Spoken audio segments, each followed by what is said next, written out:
साथियों नमस्कार। कृषि बाजार भरतपुर से मैं हरपाल सिंह। साथियों चर्चा करेंगे ग्वार उत्पादन के विषय में, लेकिन उससे पहले आप सभी से वही अनुरोध कि जो भी साथी हमारे चैनल पर नए हैं वो हमें लाइक, सब्सक्राइब और शेयर भी कर सकते हैं। साथियों गत वर्ष ग्वार की बिजाई का आंकड़ा 30 लाख हेक्टेयर था, जो अब घट करके 27 लाख हेक्टेयर आंका जा रहा है। जबकि ग्वार का उत्पादन पिछले साल दो ध्रुवों द्वारा, यानी कि एक ध्रुव द्वारा 50 से 55 लाख बैग्स का माना गया था, जबकि दूसरे ग्रुप ने उसे 80 से 85 लाख बैग्स का माना था। साथियों इस प्रकार की भ्रांतियां पिछले साल भी थी और उस प्रकार की भ्रांतियां इस वर्ष भी बाजार में फैलाने का प्रयास किया जा रहा है, क्योंकि जिस प्रकार से स्थितियां ग्वार के उत्पादन को कम दर्शा करके और तेजी के रुख की अप्राकृतिक स्थिति बनाने का प्रयास किया जा रहा है, पिछले साल भी वो सफल नहीं हुआ था और इस बार भी सफल होने की उसकी कोई संभावना प्रतीत नहीं होती है। साथियों जैसा कि हम पहले से कहते रहे हैं कि ग्वार के उत्पादन का ग्वार के तेजी मद्दी से सीधा कोई संबंध नहीं है, क्योंकि उसके कई बड़े कारण हैं जो हम पहले भी चर्चा कर चुके हैं। लेकिन साथियों मैं पूछना चाहता हूं उन सारे साथियों से जो इस वर्ष भी ग्वार के उत्पादन में गिरावट, फसल में नुकसान, वायरस,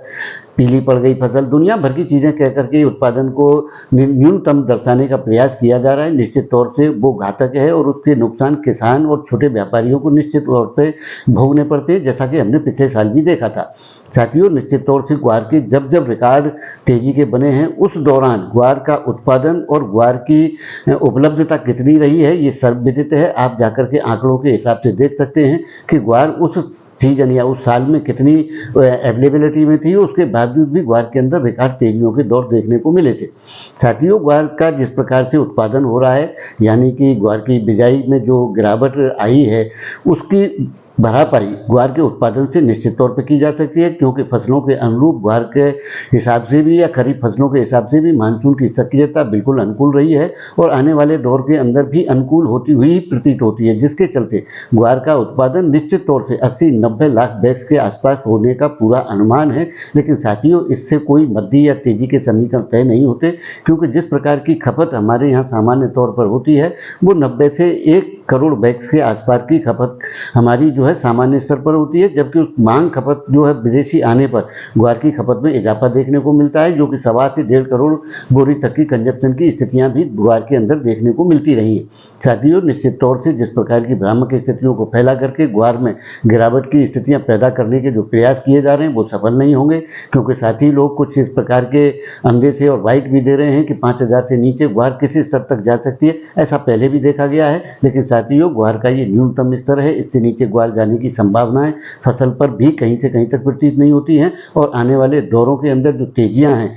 यानी कि उस प्रकार के रुख देखने को मिलेंगे, जैसा कि हम पहले से कहते रहे कि 300 रुपये आएंगे तो 200 रुपये जाएंगे। यानी कि एक कहावत है ब्रज क्षेत्र के अंदर कि सुख गए ससुराल सुख दिन 4 लगाए और सुख के आगे 4 सुख को गए ना आए। यानी कि भाव जहाँ से चलेंगे पुनः वहाँ उसी स्थिति पर आने के भी कई दौर ग्वार के अंदर देखने के मिलने की संभावनाएं रहेंगी इसके अंदर। तो उसमें घबराहट या कहीं विचलन होने की आवश्यकता नहीं है, स्वयं विवेक से निर्णय लें और आने वाले जो दौर है तेजियों के उनको निश्चित रूप से उसी प्रकार से अनुपालन करने का प्रयास किया जाए जिसके लिए ग्वार जानी जाती है। तो साथियों ग्वार में घबराहट या विचलन की कोई स्थिति नहीं है। आने वाला दौर ग्वार के भविष्य का स्वर्णिम प्रतीत होता है। ऐसी संभावनाएं जैसा कि हम पहले से जताते रहे वो प्रतीत होती हैं और वो दौर निश्चित तौर से अब समय उसका आता जा रहा है और जल्दी ही उसकी जो है स्थितियाँ बाजारों के अंदर रूपरेखा के रूप में आप सभी के सामने होंगी और उन पर फिर पुनः चर्चा करेंगे। जब तक फसल नहीं आती है तब तक इस प्रकार के प्रयास ग्वार के अंदर होते रहेंगे, भाव बढ़ेंगे, भाव घटेंगे भी, लेकिन उस प्रकार की स्थितियां ग्वार की फसल आने के बाद जो ठोस आधार बनेगा उसके बाद में जो गाड़ी प्लेटफार्म पर 6,000 रुपये के स्तर को पार करते हुए आएगी तब की गणना उसके बाद में करेंगे साथियों। तो जब तक के लिए धैर्य के साथ ग्वार के व्यापार में बने रहने की बड़ी आवश्यकता है, जो कि आपके बिल्कुल पेशेंस में है। निश्चित तौर से उसका अनुपालन होगा, ऐसी संभावनाएं हमको प्रतीत होती है। तो साथियों आपको हमारी जानकारी कैसी लगती है कमेंट माध्यम से आप अपनी राय दे सकते हैं। तब तक के लिए धन्यवाद।